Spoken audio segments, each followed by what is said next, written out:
vamos a ver un poquito. Acá, aparte de ver algunos conceptos, vamos a ver también algunas palabras. Y la verdad que un profesional maneja términos técnicos. Más allá que después cuando comunica, busque, de acuerdo al público que tenga, el término técnico o su traducción, su explicación en lenguaje coloquial. Pero uno de los objetivos del curso, que son un objetivo de mínima, ¿no? Un objetivo de mínima es que ustedes manejen un lenguaje técnico en cuanto a estadística. Que palabras que tienen un significado en lenguaje coloquial, en estadística tienen un significado específico y uno como profesional no puede mezclar ese significado. Tiene que darle a las palabras el significado que realmente le corresponda. Así que también es un objetivo, pequeño objetivo de mínima que tiene este curso. Acá tenemos el campo de la estadística, algunos conceptos básicos de la estadística. Dice que el campo de la estadística se refiere a procesar y analizar datos, estamos hablando de eso, procesar y analizar los datos, toma los datos, los procesa y los analiza, y luego reunir, presentar, transformar los datos para asistir en la toma de decisiones. La idea es que tengamos un instrumento que nos asista en la toma de decisiones, ya sea que nos ayude a tomar una decisión bajo incertidumbre, obviamente, o a veces para justificar una decisión. ¿Cómo lo convences a tu jefe o al gerente general que tenés que vender el producto capuchino? Creo que me quedó grabado de eso, Sí, que sí, tal cual. es un color, ¿no es cierto? No es un desayuno, ¿no? Pero bueno, porque yo no lo vengo observando en la calle, el tipo dice, pero mirá, loco, yo acá tengo los datos de que en las ventas, en bla, bla, bla, el capuchino es solamente el 1% del producto, pero no veo que todas las chicas tienen capuchino. Bueno, ¿cómo hacemos para justificarlo? Hay que buscar. La estadística es la rama de la matemática que transforma los datos en información útil para la toma de decisiones, organizándolos, resumiéndolos, presentándolos y analizándolos. Es una rama de la matemática, es matemática aplicada. De ahí que considero que es una decisión que hemos tomado en el curso de dejar la parte matemática a los software, pero sepan que atrás de todo esto hay una matemática y una matemática dura. Y luego los datos están, pero esos datos hay que transformarlos en información útil, porque el dato así crudo no ayuda mucho. Para tomar la decisión hay que trabajar con esos datos. Bueno, ese trabajo de los datos tiene que ver con la primera parte, que es lo que es la estadística descriptiva. Estadística descriptiva y estadística inferencial. En la estadística descriptiva, dice ahí, conjunto de varias técnicas utilizadas para resumir la información contenida en un conjunto de datos. Nuevamente, datos, información, decisión, datos crudos que hay que trabajar, que hay que transformar, etc. Y luego la estadística inferencial, que no es que está, esto tampoco están completamente separadas, están separadas para organizarnos, ¿no? Se trabaja todo a la vez, que es utilizar los datos obtenidos de un pequeño grupo para tomar una conclusión acerca de un gran grupo. En eso es la estadística inferencial. Tenemos básicamente tenemos tres pasos en la estadística descriptiva. Tenemos tres momentos que tenemos que hacer. Primero tenemos que juntar los datos, conseguir esos datos. Los datos están, pero hay que conseguirlos. Una vez que consigamos esos datos, tenemos que presentarlos de alguna forma. Es juntarlos, resumirlos, presentarlos. Y luego que los juntamos y los presentamos, tenemos que tratar de exprimirlos para sacarles toda la información posible, para sacar algunas conclusiones acerca de esos datos. Recolectamos los datos, ahí te pone, por ejemplo, una encuesta, ahora veremos que no es la única forma, por supuesto.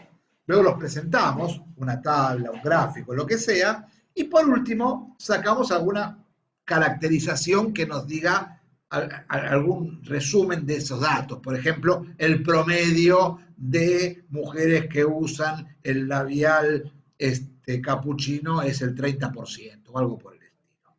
¿Alguna conclusión? Bien. En cuanto a la estadística inferencial, que es, tenemos que estimamos de una pequeña muestra las características de toda la población. Y tenemos formas distintas de estimar puntualmente, estimar acerca de una prueba de hipótesis, un test de hipótesis, un intervalo de confianza, una prueba de análisis de varianza, etc. ¿Qué es la estadística inferencial? Ahí abajo está recuadrado, extraer conclusiones de la población pero trabajando con los resultados de la muestra. Y esto voy adelantándome a cosas que me interesa que sepan en el curso. Todas las conclusiones que vayamos a sacar, siempre, siempre las de interés, ¿no? Son las de la población. Dice, las medidas usadas para describir una población se llaman parámetros. Y las medidas usadas para describir una muestra se llaman estadísticos. Y esto es una diferenciación importantísima, importantísima. El parámetro siempre, siempre, siempre es poblacional. Hablar de un parámetro muestral es un error gravísimo para mí. El parámetro es poblacional. Y el estadístico o estimador, que son sinónimos, el estadístico estimador es muestral. Es un error gravísimo hablar de un estadístico poblacional. El parámetro es poblacional y el estadístico es muestral. Y guarda, porque se pueden terminar confundiendo en algún momento, porque hay parámetros estadísticos que se llaman igual. Es decir, la media aritmética, el promedio simple que todos conocen, hay el promedio de una población y existe el promedio de una muestra. La media aritmética de una población es un parámetro. Y la media aritmética de una muestra es un estadístico o estimador. Se llaman igual, se calculan a veces igual, a veces muy parecido. Significan cosas muy similares, pero no son lo mismo. No es lo mismo el parámetro media poblacional que el estadístico media muestral. Las dos son medias aritméticas. El estadístico pertenece a la muestra, el parámetro pertenece a la población. Bueno, y ahora entramos a los datos. Datos o variables. Obviamente no es un sinónimo un dato y una variable. No es lo mismo un dato y una variable. Pero los datos muchas veces, casi siempre, van variando. Van variando. El dato que nosotros obtenemos en un momento determinado, quizás no es el mismo dato que lo obtendremos dentro de 2 días, 3 días, un mes, 2 meses. Van variando. Entonces, datos y variables no es lo mismo, pero los efectos del tratamiento los vamos a describir de forma similar. Es decir, en el curso vamos a hablar indistintamente de datos y variables, porque a los datos los consideramos variables, que van variando a lo largo del tiempo.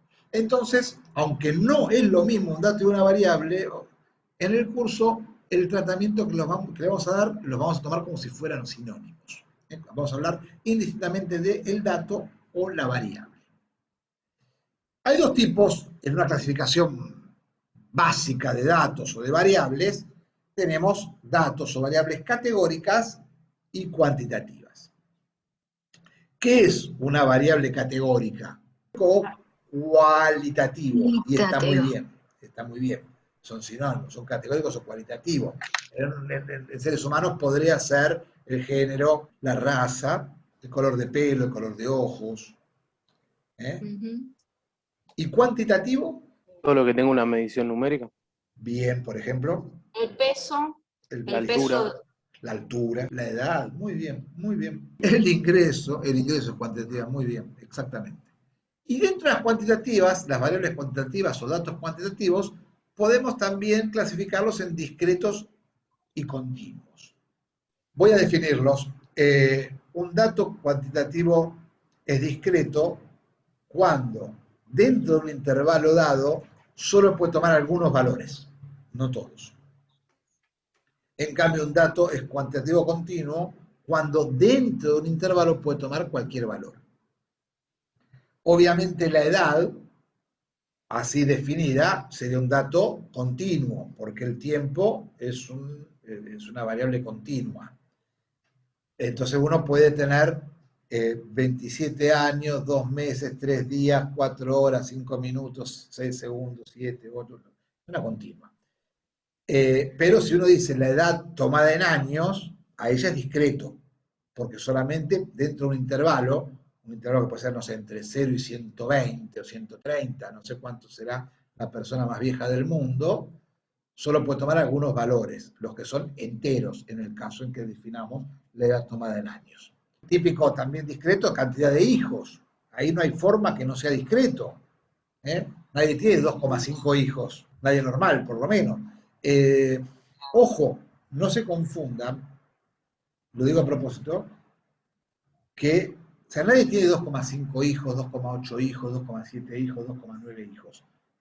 Pero a lo mejor sacan el promedio de hijos en una ciudad y da 2,8. Está bien, el promedio es 2,8, lo cual no quiere decir que nadie tenga 2,8 hijos. Quiere decir que en esa ciudad tienen entre 2 y 3 hijos, más cerca de 3 que de 2. Pero no, un promedio podría dar 2,8 promedio, pero la variable sigue siendo discreta, no se transforma en continua. Y también puede haber datos cuantitativos. Los datos cuantitativos a la vez se pueden diferenciar en discretos y continuos. Continuos son aquellos datos que pueden tomar cualquier valor dentro de un intervalo determinado. Y discretos son aquellos que dentro de un intervalo determinado pueden tomar solo algunos valores. Solo algunos valores de un intervalo. Esos serían los discretos. Por supuesto que uno cuando define el dato lo puede tomar como discreto continuo y el ejemplo era la edad. El ejemplo de edad, uno puede decir la edad en números enteros o en números redondos o en años cumplidos y está discretizando un valor que podría a lo mejor ser continuo, lo que está transformando como discreto. Es muy común que en economía, en finanzas, en todo lo que es las ciencias económicas, los valores se tomen discretos, o se discreticen en todo caso si existiera el verbo. La verdad que esta clasificación de datos que vimos recién, entre datos categóricos y numéricos, los numéricos como discretos o continuos, es una linda clasificación. Pero hoy por hoy se habla mucho de otros tipos de datos, porque esto es muy dinámico. También se habla de datos estructurados y datos no estructurados. La verdad es que durante años de años, casi toda la historia de la estadística, que viene de pero muy atrás en el tiempo, pero mucho más atrás incluso antes que se empezara a escribir sobre estadística, se trabajó con datos fundamentalmente estructurados, con estructura. Y ahí casi todos los procedimientos que vamos a estudiar nosotros, por eso uno trata también de ayornar un poco la materia, tiene mucho que ver con cosas que ya no se usan o están muy pasadas de moda, no reflejan lo que es la realidad actual. Y los datos estructurados son los que manejamos fácilmente en estadística, los ponemos en tablas, los metemos en el Excel, los cargamos en el qué sé yo, en el SPSS, en cualquier programa estadístico y sacamos conclusiones. Pero esos datos estructurados son menos de un 20%, un 30% de los que va generando cada persona a lo largo de su vida, o a lo largo de su actividad, o a lo largo de lo que estamos viendo. La mayoría de los datos son no estructurados. Y eso estaban quedando mucho tiempo fuera del análisis, o costaba mucho, por lo menos, recopilarlos para poder usarlos en el análisis.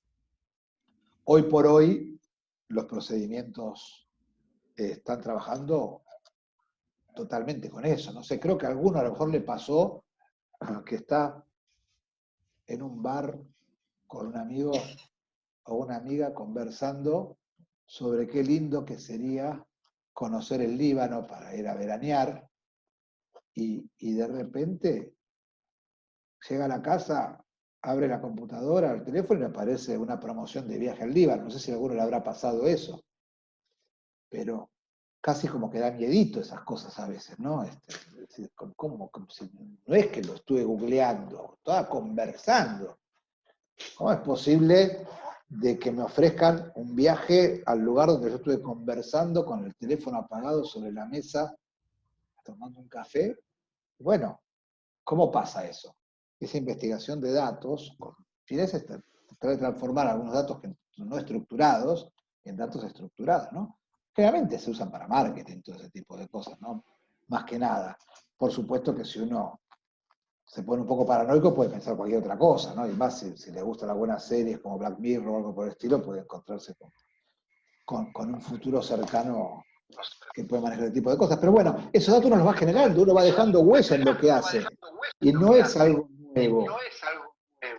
Es algo que viene sucediendo hace tiempo. Hoy por hoy, con el Big Data, con estos nuevos paquetes de análisis de datos como el Data Analytics que estaba contando recién Matías y demás cosas, se hace mucho más fácil analizar ese tipo de cosas y trabajar con mayor cantidad de datos. Y bueno, todo el avance de la tecnología, de transformar, de analizar dibujos o analizar imágenes. Saben que hay programas que analizan una imagen y sacan datos de una imagen, que son datos totalmente no estructurados. Bueno, todo eso se utiliza luego para la toma de decisiones en alguna de las áreas que vemos. Datos estructurados, información que suele encontrar la mayoría de las bases de datos, son archivos de tipo texto, se suelen mostrar en filas y en columnas con títulos, son datos que pueden ser ordenados y procesados fácilmente por todas las herramientas de lo que es la minería de datos o de la mining. Lo podremos ver como si fuera un archivador perfectamente organizado donde todo está identificado, etiquetado y es de fácil acceso. Dice, es probable que la mayoría de las organizaciones estén familiarizadas con este tipo de datos y ya los estén utilizando con eficacia. Así que vamos a ver los datos no estructurados.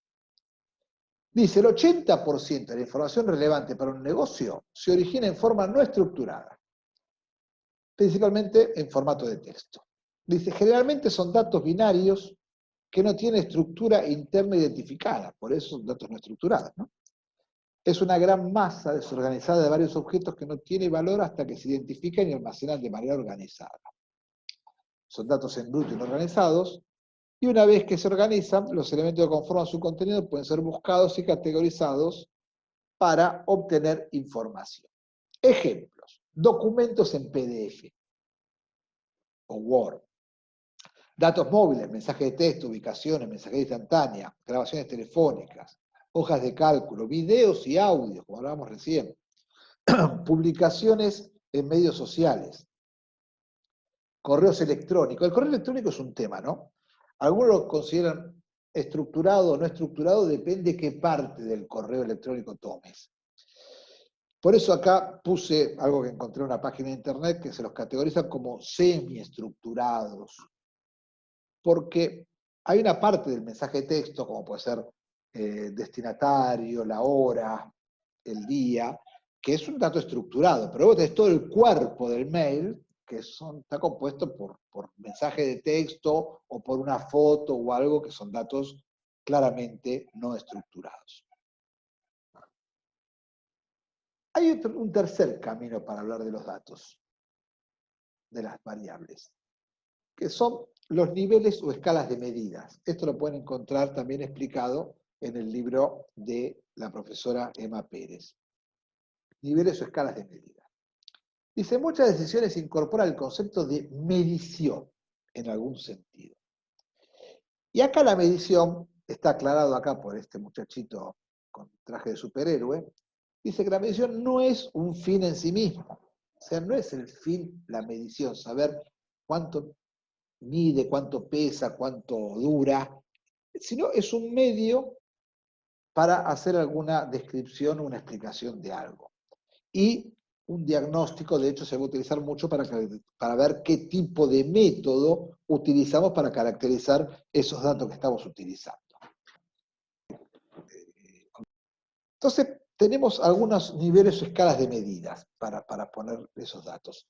Y acá vamos a identificar, como hace la profesora Emma Pérez, 4 niveles o escalas de medición.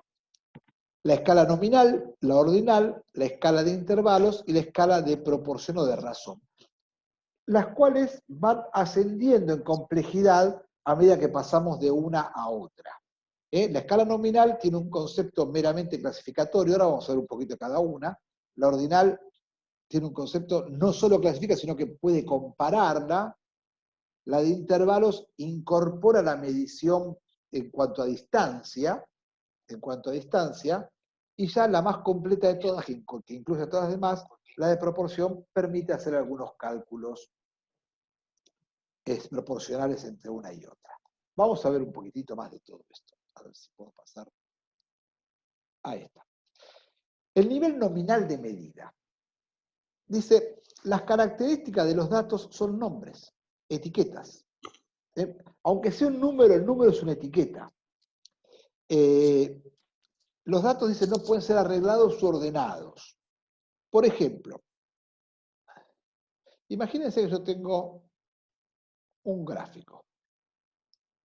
Y acá pongo la cantidad de, no sé, asistentes que hay a un determinado evento. Esto parece un gráfico matemático, podría hacerlo. Acá pongo mujeres y acá pongo hombres. Acá pongo la cantidad, pónganse que acá hay, no sé, 100, 200. Disculpen el gráfico, pero estoy escribiendo con el mouse. Ahí está. Acá tengo esto. Este gráfico, estos datos, son datos nominales. Nominales. ¿Por qué son datos nominales? Fíjense que lo único que hace es caracterizar la cantidad de mujeres y la cantidad de hombres que había. Acá, si yo este gráfico, en lugar de poner acá las mujeres y acá los hombres, ponía acá los hombres y acá las mujeres, ¿cambia la información en algo? No cambia en nada. Si en lugar de dejar acá estos 2 centímetros de espacio, dejara menos espacio y pusiera los hombres acá, ¿cambia en algo? No cambia en nada. Es decir, es algo, son etiquetas. Esto no significa nada. Que esto es, la amplitud de esto no significa nada. Es un gráfico solamente nominal, solamente muestra, nos describe una situación. Un gráfico típico de datos categóricos o cualitativos. Ese es el nivel o escala nominal. La escala ordinal tiene un poco más de categorías, a pesar de que tiene muchas características categóricas, no es cuantitativa o no tiene por qué serlo. Imagínense que yo quiero clasificar a la gente según su nivel de estudios alcanzado. Entonces, según el nivel de estudios alcanzado, tenemos gente que alcanzó estudios primarios, secundarios y universitarios. Obviamente, acá tenemos cierta importancia en el orden. No es lo mismo primario que secundario que universitario. De hecho, podemos decir que el que alcanzó un nivel secundario alcanzó más que un primario, el que alcanzó un universitario alcanzó más que el secundario y más que el primario, etcétera, etcétera. Pero no llega a ser algo numérico, algo cuantitativo, no tiene mayor importancia si yo esto lo pongo acá y este pegadito o separado. En el eje de las X, en el eje de las variables independientes, no importa mucho la distancia que tenga porque siguen siendo etiquetas. Sí que importa el orden, pero no puedo hacer una cuenta matemática, no puede ser que una persona que tiene un primario más un secundario tiene un universitario, no es cierto. O tiene 5 primarios, alcanza un universitario, no es cierto. Este sería un segundo nivel de escala.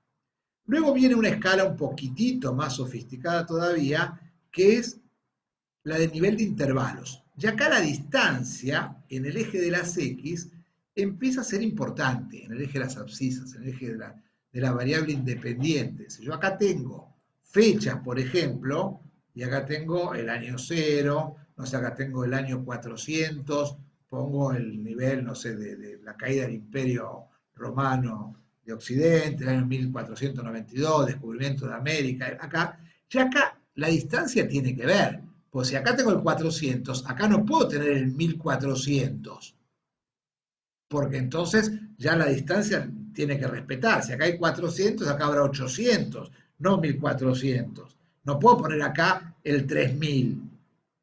Tengo que guardar cierta distancia. Por eso la importancia se llama de intervalos. Ya no es lo mismo que esté pegadito a este o separado. La distancia que lo separa tiene una explicación. Pero todavía no es completa, porque el 0 no tiene sentido. Imagínense, como decía recién, que esta es una escala de años. El año 0 no es la ausencia de años. Un año negativo no es que el tiempo va para atrás. El año menos 3000, pongo las pirámides de Egipto acá, no quiere decir que fueron cuando retrocedían el tiempo. El 0 no tiene la importancia de la carencia de atributos, que sí lo adquiere en la más completa de las escalas, la más sofisticada, que es la escala de proporción o de razón. Acá sí el cero significa la carencia de atributos. Acá tengo, por ejemplo, no sé, cantidad de unidades vendidas. Bueno, es importante que si acá es 400, el doble es 800, pero también es importante que si tengo 0, es que no vendí absolutamente nada. Entonces, esas son las formas de manejar los tipos de escalas. Muchas veces vamos a utilizar estos tipos de escalas para clasificar algunos datos que tengamos o para ver qué tipo de prueba le haremos cuando hagamos inferencia estadística. Y algunas pruebas no son aptas para niveles de escala de proporción o de razón, o no son aptas para escalas nominales, porque tienen que ser numéricas o algo por el estilo.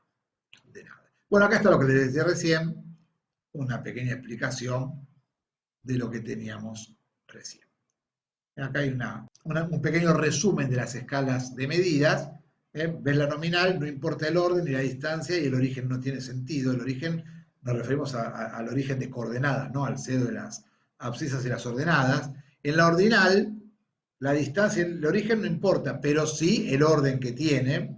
En la de intervalo, importa el orden y la distancia, pero no el origen, y la de razón abarca absolutamente las tres características. Bueno, a ver, voy a agregar yo les decía de la importancia del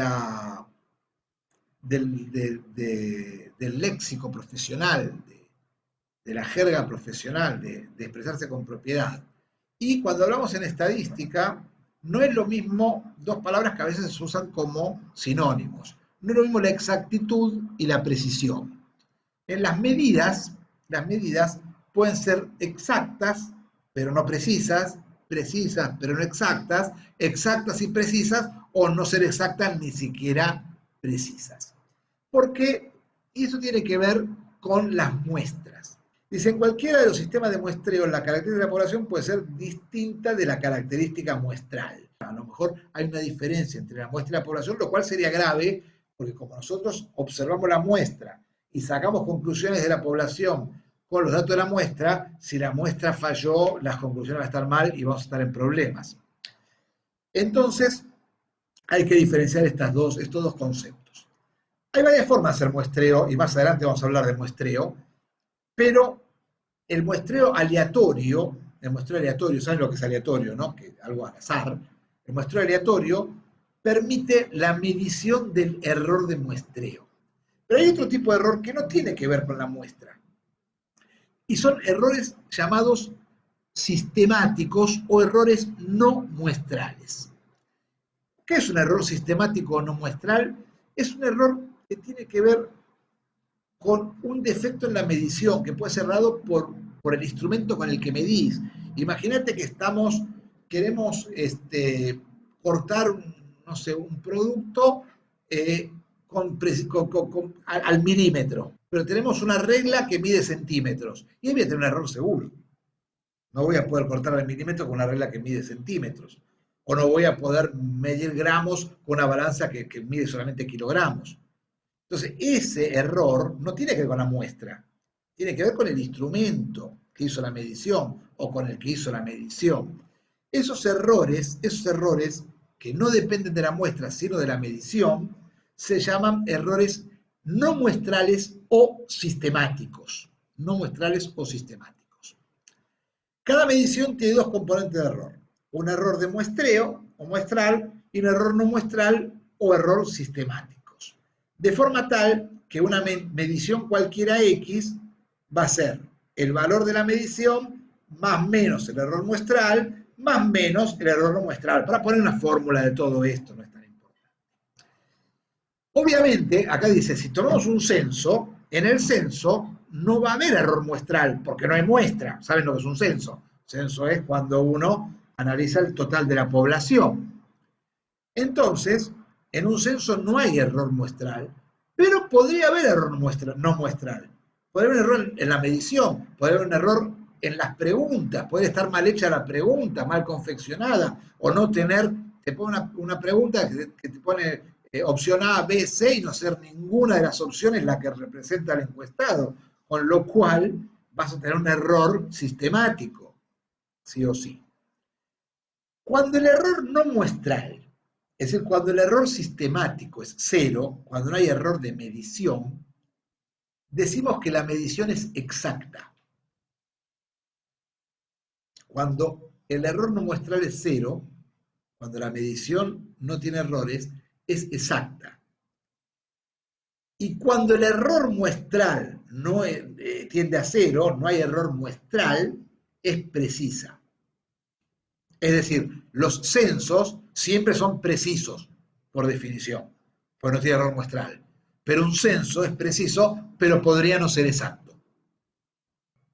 Porque decía que el único forma de muestreo que permite medir el error muestral es el muestreo aleatorio, porque hay dos tipos fundamentalmente de muestreo. Uno que es probabilístico y otro que es no probabilístico.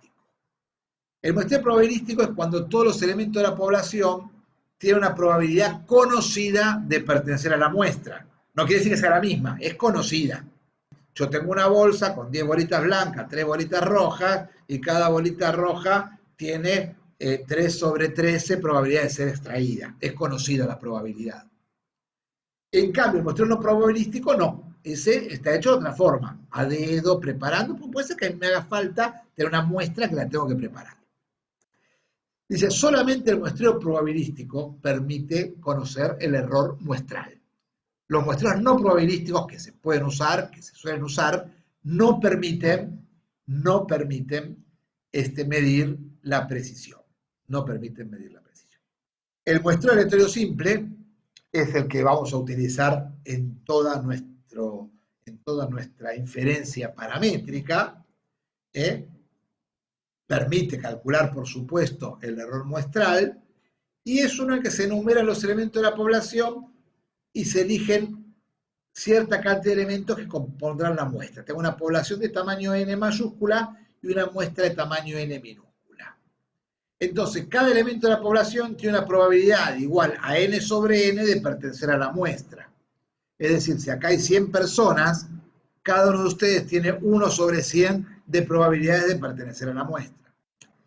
Y el muestreo puede ser con reposición o sin reposición, de acuerdo a que cada elemento que extraje lo vuelva a ser susceptible de ser extraído nuevamente o no.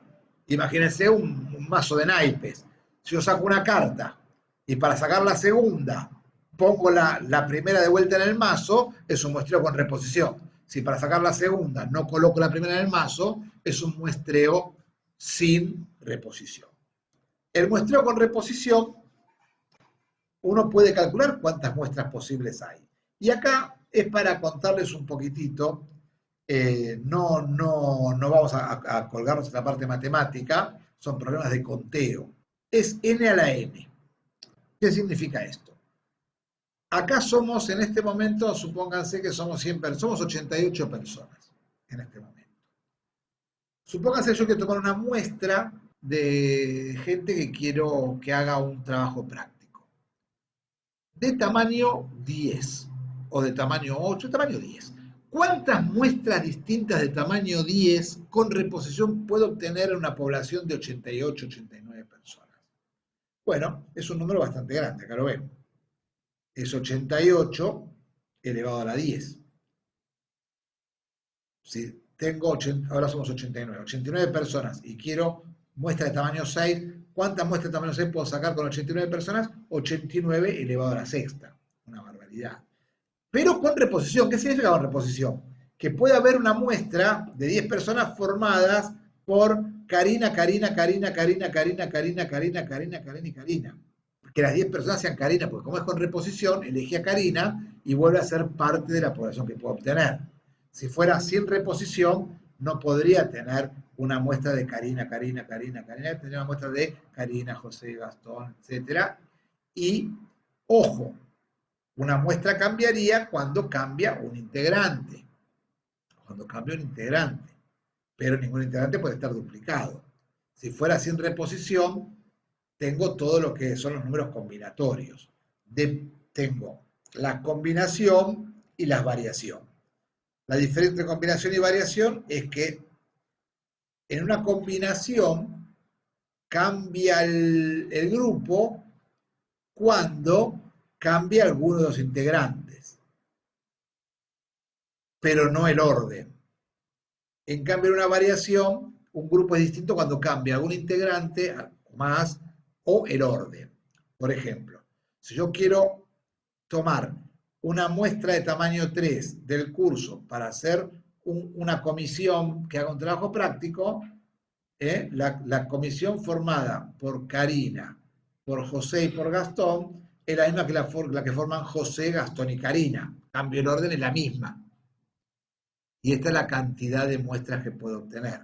Ahora, si yo quiero formar una comisión directiva con presidente, vice y tesorero, no es lo mismo la comisión directiva en la que Karina es presidente, José es vice y Gastón tesorero, que la que José es presidente, Gastón es vice y Karina tesorero. Cambia el orden, tengo un grupo distinto.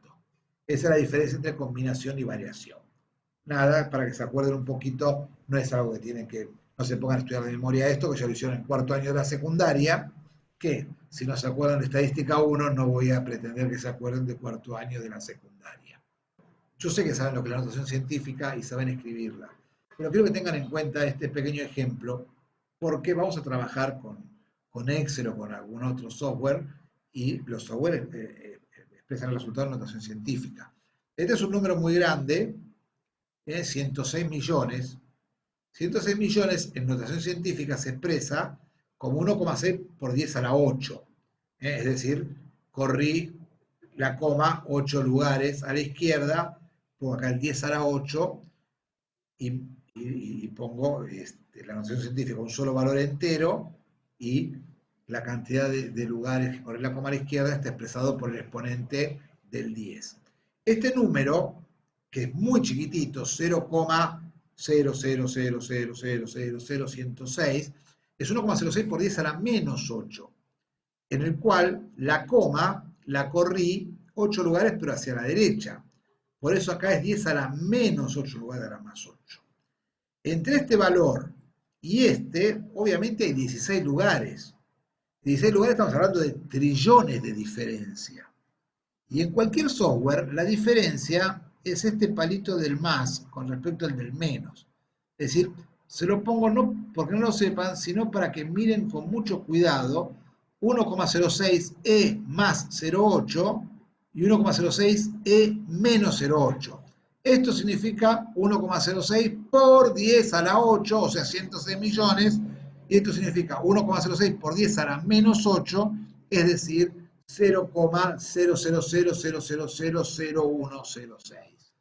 Entonces, presten mucha atención que la única diferencia está acá y no tomen decisiones apresuradas, porque en muchos ejercicios, sobre todo en regresión, la decisión que tomamos es mirando este valor o este. Entonces, ténganlo en cuenta. Bueno, y acá, para cerrar, de dónde salió la información que compone esta filmina en la clase de hoy.